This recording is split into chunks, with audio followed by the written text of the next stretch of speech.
Good morning and welcome to Unfiltered Vision News, bringing you the news unfiltered Monday through Friday. Thank you guys so much for joining me this morning on our Prayer with Friday. And with that, let's get into honoring God with our body.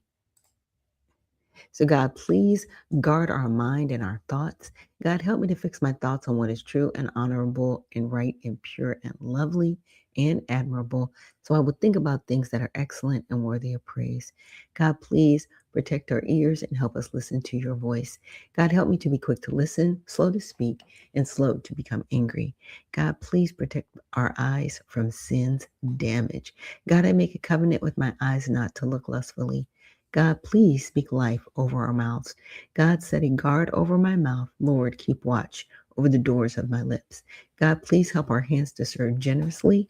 God, help me to do good to everyone, and especially to those who belong to our family in the faith. God, please protect our reproductive organs and help us to honor you, God, with purity. God, help me to honor you with my body. And God, please protect our feet as we walk along your path. God, let your word be a lamp for my feet and a light on my path. And if this is the first time you are joining us here on Unfiltered Vision News, that is how we start out the day, because we definitely have a lot to pray for. We have a lot of subject matter to get into. So let us start with, where's my, sorry, y'all. Just a second. I thought I had everything queued up. I guess I needed to move some things around. There we go. There we go. Trending topics on X. So let's get to it. Okay. So this is the same trending topic from yesterday. The Senate did confirm Erica Schwartz as CDC director. Good morning, Cajun lady. Thank you so much for joining us this morning. Some are seeing it as good. Some are seeing it as bad. As she stated, she was like, I'm totally comfortable with mRNA. And everybody's like, no, not doing that again. So I think a few people were probably a little bit triggered by that. But we'll see. We'll see. RFK, I'm just saying, I hope she's a good one. I really do. Dearborn RBN March draws sharp online reactions. Now, this is something I showed you guys last week, and it was like the large processions in Dearborn, Michigan. You would have thought it was a completely different country. It was roughly 45,000 people. Yeah, I don't think they were all caught on in that drone footage, but the thousands of people that you did see marching, they did not look like they were here from America. There were no American flags. This was all about, I guess, their heritage and what they have been, celebrating on American soil. I don't know. How would that go in another country? Could we just, do random marches for Martin Luther King and protesting stuff over there as we did? Oh, no, we can't do that because they don't have freedom of speech over there. That's right. That's right. So Scott Pressler's team uncovers non-citizen matches on Pennsylvania voter rolls. I'm really not shocked about this, but let's just check out what happened with Scott Pressler really quick. I'm sure there's a video here, and here he is. Hold on one moment.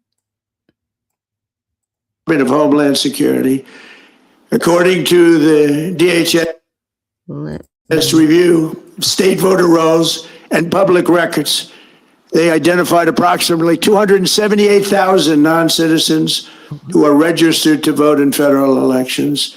Since Democrat states refuse to share their voter files, the real number is actually much higher than that. Yet, even this limited analysis found more than 250,000 foreigners illegally registered to vote. Put together, these disclosures reveal an election system so broken and so vulnerable that no one can possibly defend it. It is not defensible. Hundreds of millions of U.S. voter files are in the hands of foreign governments. Our machines and ballot counting systems are exposed to hacking and manipulation and corruption. China and other countries have been trying to meddle in our elections. Evidence of fraud has been buried. Hundreds of thousands of non-citizens and dead people are listed and active on the voter rolls, and yet we still have elections with no voter ID, no proof of citizenship, and tens of millions of ballots floating aimlessly through the mail. As one example of the insanity, California's recent election for mayor of LA and governor was held on June 2nd, a long time ago, but it was just completed a few days ago on July 10th. Think of that, much more than 1 month. Took a month to count the votes. I wonder what they were doing. This is worse than any third world country. There's no third world country that has elections like we have. In a rare move, NBC and ABC fake news. Yeah, and the reason why, and people may make excuses for California. I'm not making excuses for them, but I'm just Rid of gonna Homeland Security. let you in on a little secret with California. Because people can actually petition, right?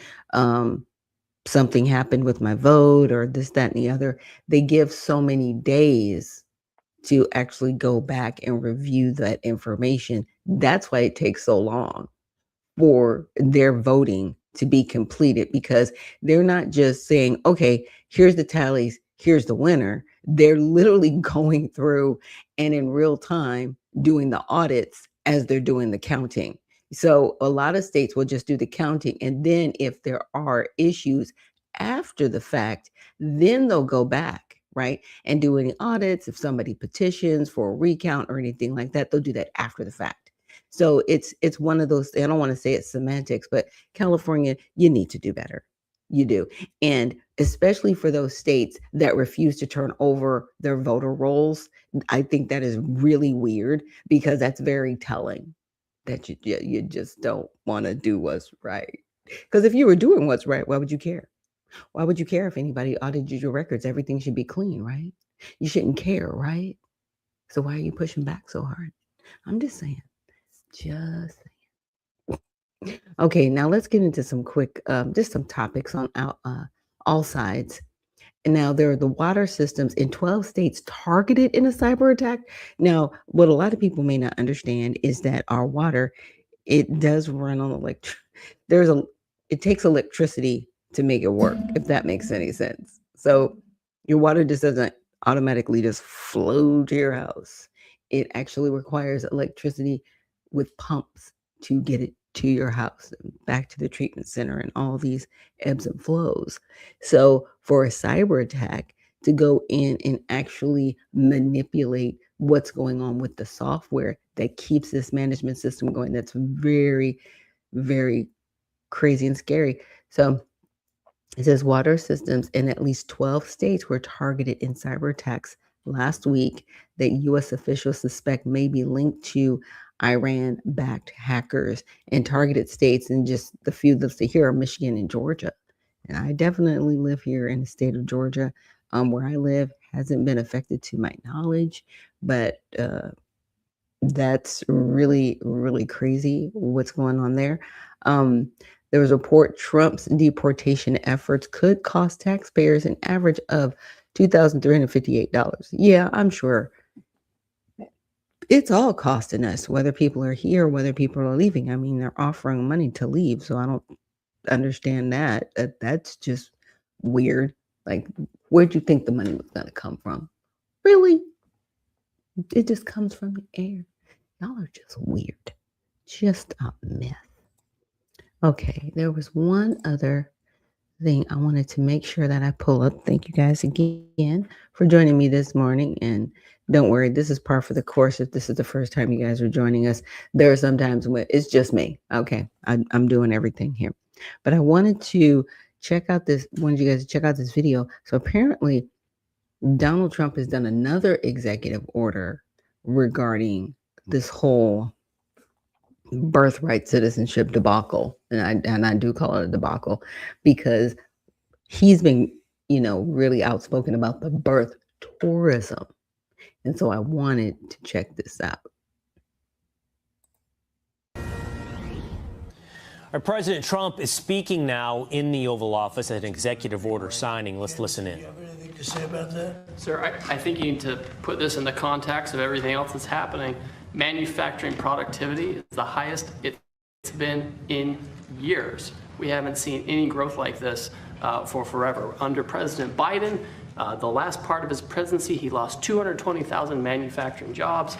The president has stabilized this. Now the manufacturing jobs are going up. So all of these indicators on manufacturing are happening, and it's because of tariffs, it's because of trade actions, it's because of the investment credits you've given people, the tax credits, everything you're doing, the energy policy, all of it is bringing manufacturing back here, protecting American workers and American jobs. Well, tariffs are bringing us hundreds of billions of dollars worth of dollars. I mean, just money, the money that we've never seen anything like it, with no inflation. By the way, everyone said, oh, there'll be inflation. We have very low inflation. We brought inflation way down.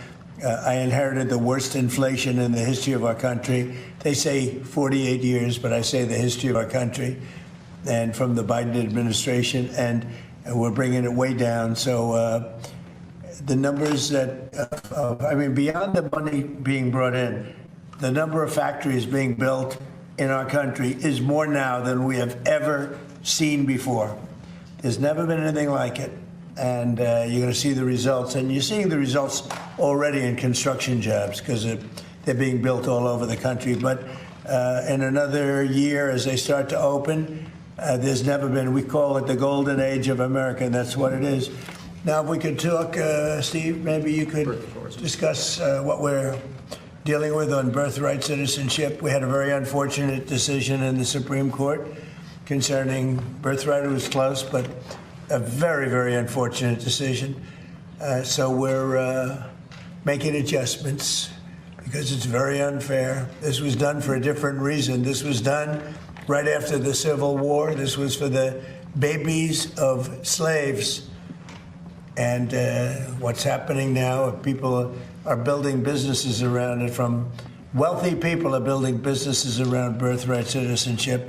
That's not the way it's supposed to work. It's a disgrace. They're buying their way in, and we're not going to let it happen. So, Steve, if you will, please. Yes, so today the president signed these two executive orders here relating to birthright citizenship and birth tourism.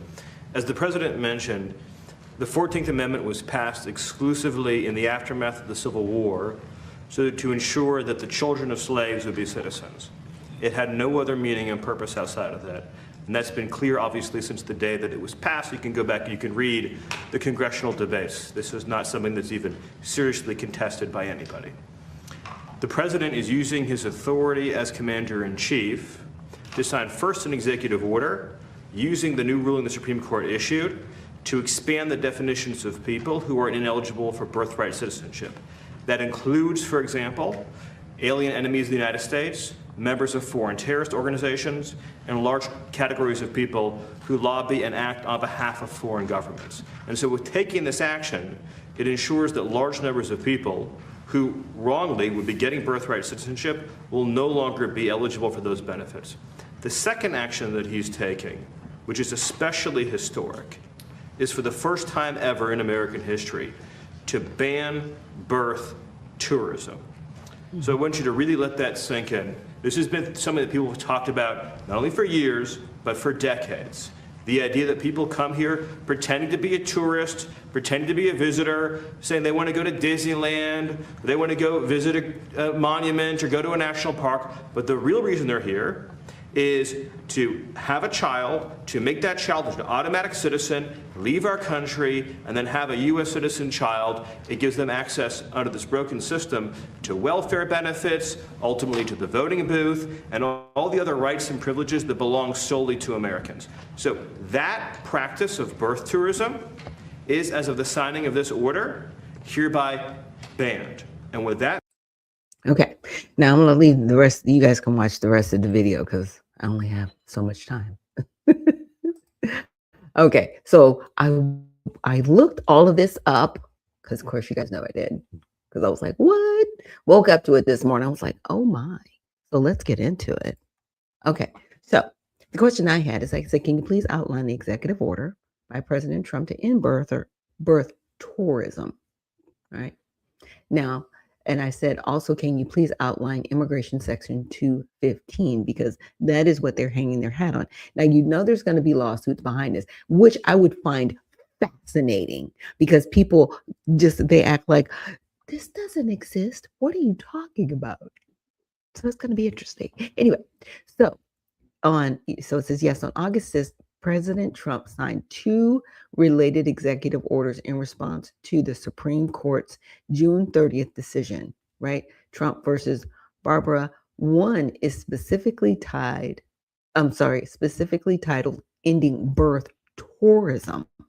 Okay, so it's basically outlining the order states U.S. citizenship is not a commodity to be obtained by exploiting temporary non-immigrant visas. It criticizes birth tourism operators who have deceptive advertising and coaching to help foreign nationals enter on non-immigrant visas, primarily to give birth on U.S. soil, securing citizenship for the child and potential future benefits. It argues this undermines the integrity of visa categories, diverts enforcement resources, and erodes public confidence in immigration law. My biggest question is this going to be retroactive? Are you going to go all the way back to when people started really doing this? And we do have an approximate date, and we'll get into that in just a second.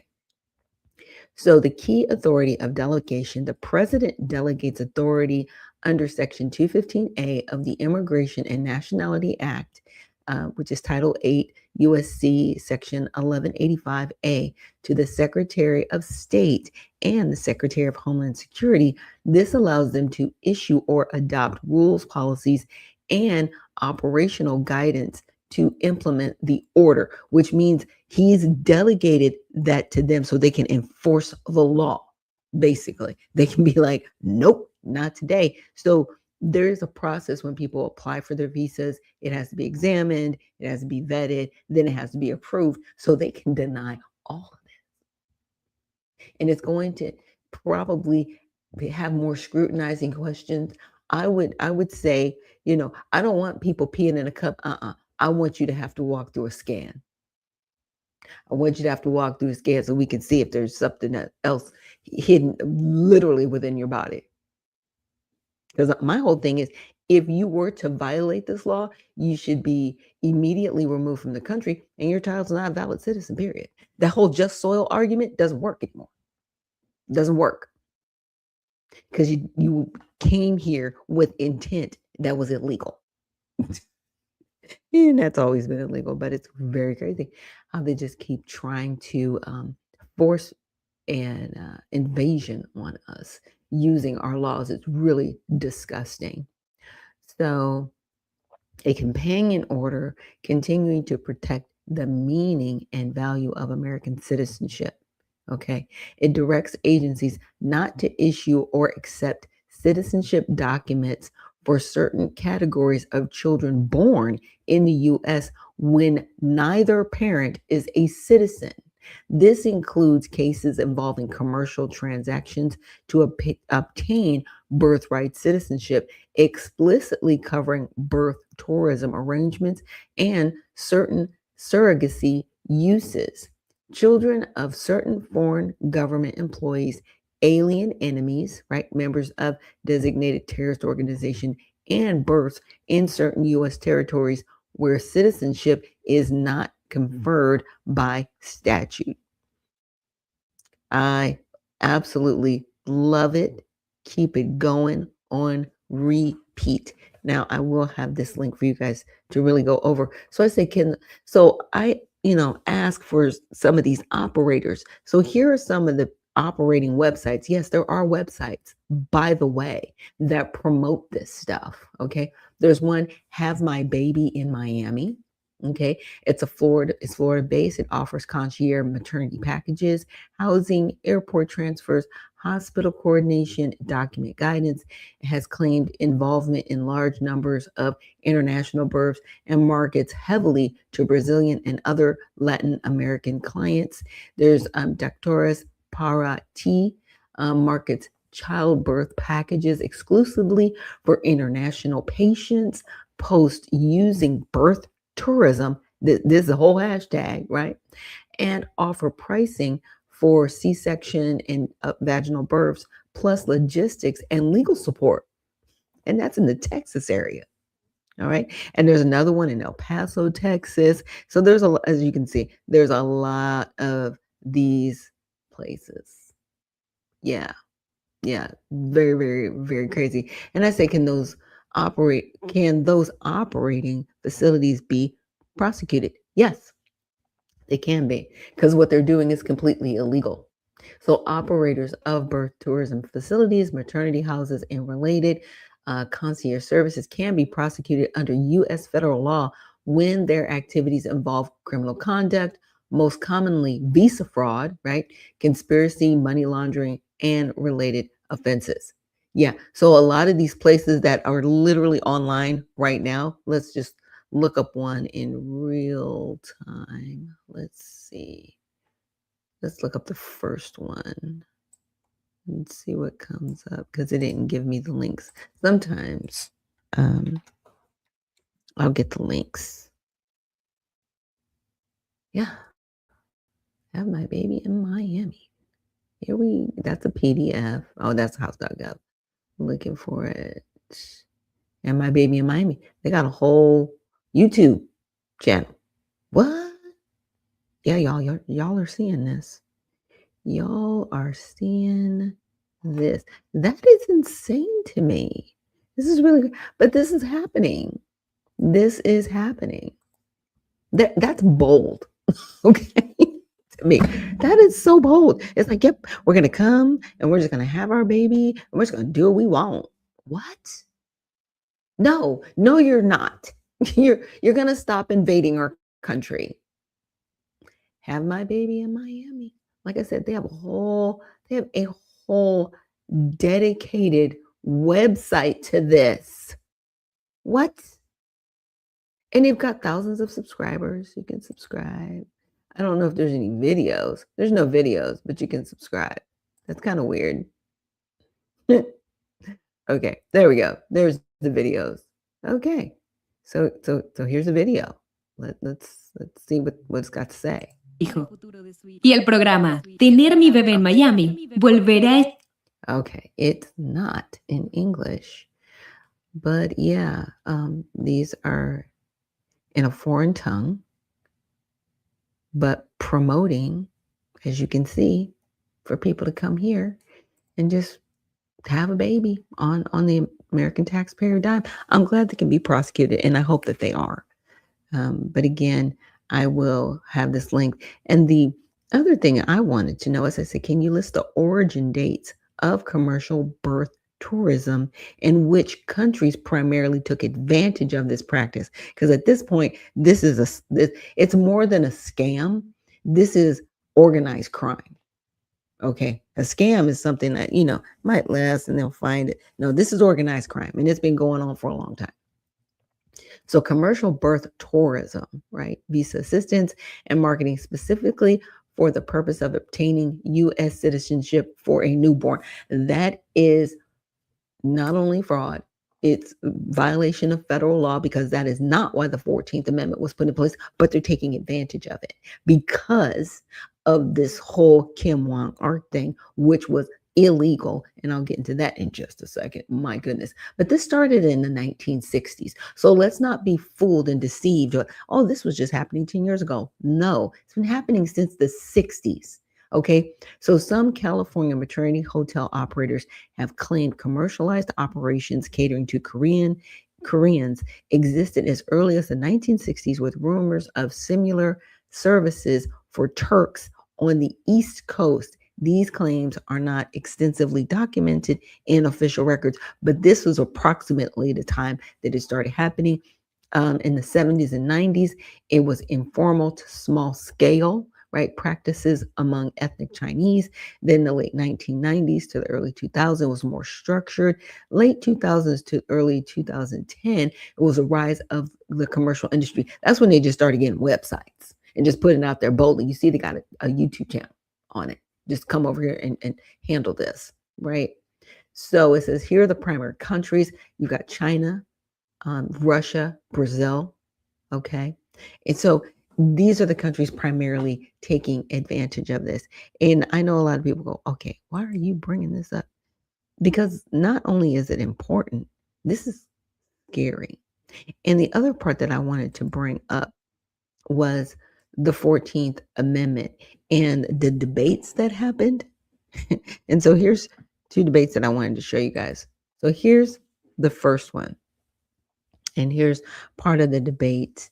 It says, is by virtue natural law and natural law a citizen of the United States? I was just reading that last paragraph. It says, this will not, of course, include persons born in the United States who are foreigners, comma. Do you see the comma? So that means it's isolating who should and should not be citizens here, right? So you got foreigners, comma, aliens, comma, who belong to the families of ambassadors or foreign ministers accredited to the government of the United States, but will include every other class of persons. It settles the great question of citizenship and removes all doubt as to what persons are or are not citizens of the United States. This has long been a great, I'm trying to remember how to pronounce this word, disteritum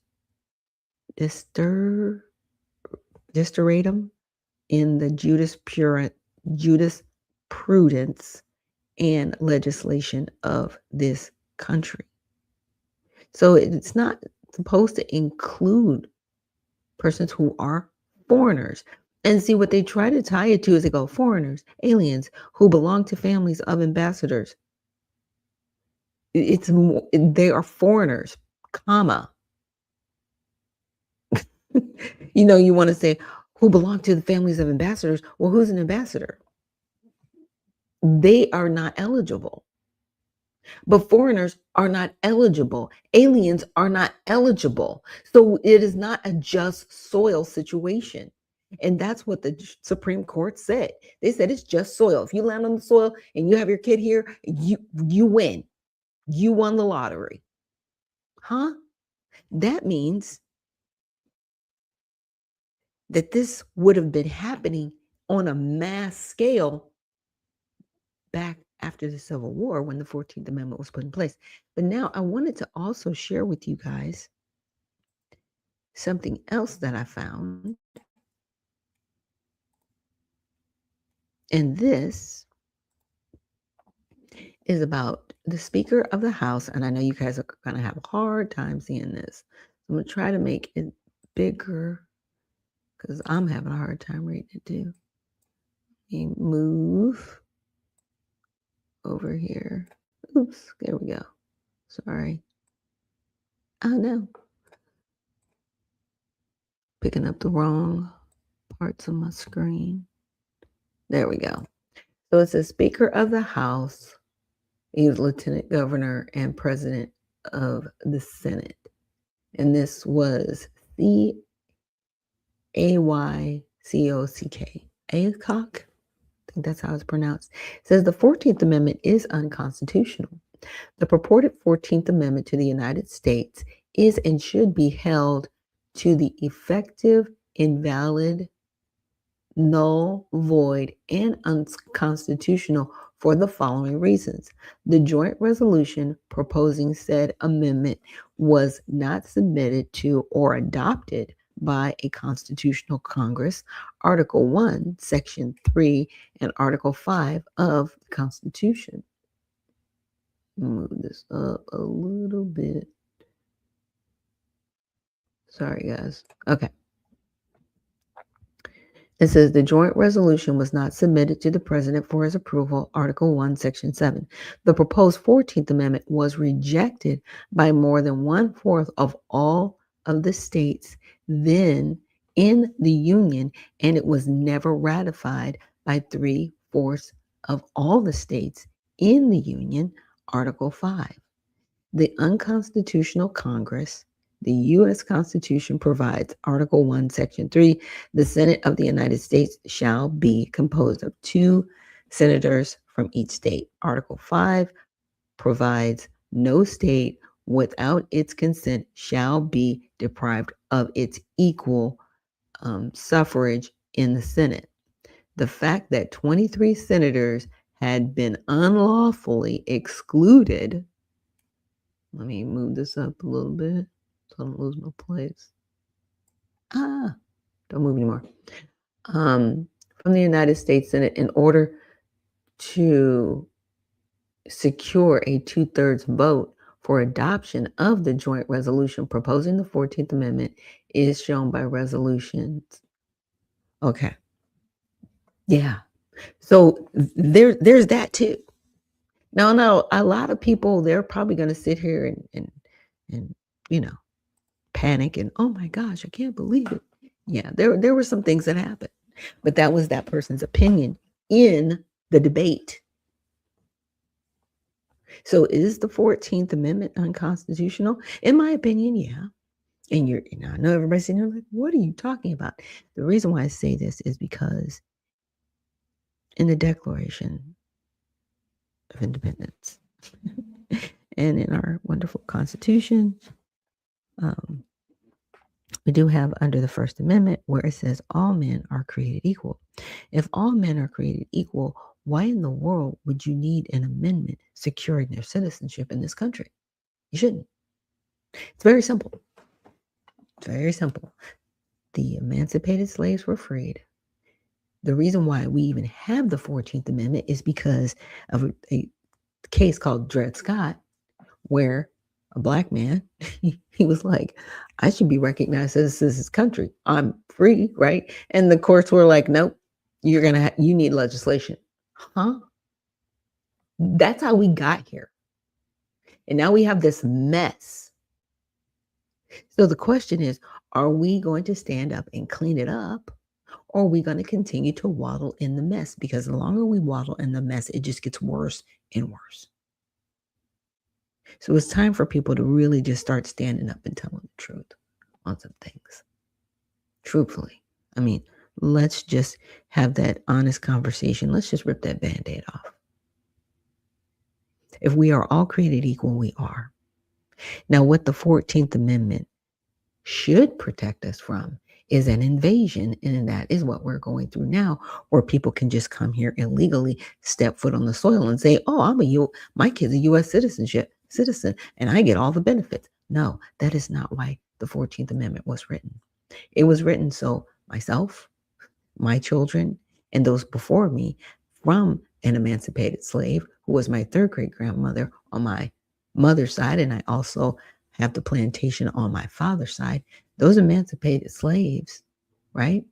It was written for their descendants. That's why it says born or naturalized. If it was just born, the word naturalized wouldn't even need to be a part of the 14th Amendment. That's the litmus. The born refers to those who are born in descendant order, of which I am one. Because see, without those words, I'm not a citizen of this country. I was born here on the soil with no rights. So it either is what it is or it isn't. And yes, the Supreme Court in Kim Wong-Art case got it wrong because his parents were of Chinese descent. They couldn't apply for citizenship. They were allowed to be over here illegally. They weren't naturalized citizens because they couldn't get naturalization. So he's born here on the soil. And they're like, well, he falls under the 14th Amendment. No, he doesn't, because he's not a descendant. It doesn't apply to him. And it doesn't apply to anybody else who sets foot on the soil. It doesn't. That is the litmus. That is the line drawn. Now, had his parents been naturalized, he'd be fine. We wouldn't even be here. There wouldn't even need to be a case. But because at that time, Chinese nationals were not allowed to even apply for citizenship. And you ask, well, how was he able to stay his parents able to stay in San Francisco? Because they allowed it. They allowed them to stay here. And they protected them and they sheltered them. And it wasn't violation of federal law, in my opinion. They completely violated immigration law. They all should have been deported. the minute that this even came into question. And the only reason it came into question is because he left the country, he came back, and people were, messing with him about his citizenship, because it was like, yeah, you're not a citizen here. So he had to fight for it, but he ended up eventually going back to China because he was coming up against constant scrutiny even after the case, because he was never a citizen here. We've got to clean up. It's almost like cleaning up the timeline. Now, if we were to clean up the timeline, we wouldn't have to worry about people thinking they have the right to come here and abuse our laws in this country. We either are a country of laws or we're not. And we really have to get back to being a country of laws. So with that, let's get into our prayer for the weekend. God, thank you so much for this day. We want to just thank you. And we're just so grateful for everything that you're doing for us, God. We know that our country is in just such upheaval, God. And there is the good and the bad, Father. But we're praying as we go into the weekend that you protect those that are traveling. Please protect those that are keeping our borders and keeping us safe in different parts of the world, God. We're definitely praying for those soldiers that are in Iran right now, God. Just please keep them safe and bring them home safely, God. Also, we're definitely praying for this whole, I should say, it's not necessarily an argument, but the debate regarding birthright citizenship, God. And I definitely pray that it gets sorted out and that we get back to really following our laws, being a nation of laws, and upholding those laws and requiring other people to follow the laws. God, we know that there are times when things need to happen so we can see exposure. Because if we don't see it, we won't know what's happening. We really won't know how to deal with anything moving forward. We're praying for healing for those who are hospitalized. I know I have relatives that are in the hospital that are battling with health issues right now. We're praying for their healing. We're praying for the families of a recent prior mayor here in my city who recently passed away. We're praying for comfort and healing for that family and just the young people, some that unfortunately lost their lives in the city I live in, and some that are still fighting for their lives. God, we're just praying for all of those individuals. And we also are just thanking you, God, and we're so grateful to be in a country that is free. It's not perfect, God, but we are free here. And I pray that we don't take advantage of that freedom, but with every breath in our body, God, we fight to maintain that freedom and uphold you, God, and just live by the right standards, Father, so that we set a good example for others. Thank you so much for everything you're doing, everything you've done, and everything that you are going to do. And it's in Jesus, Yeshua's name we pray. Amen. So thank you guys so much for joining me here on Unfiltered Vision News for this Prayer with Friday. We will be back on Monday. So again, stay well, stay focused, and stay unfiltered. We'll see you in the next one.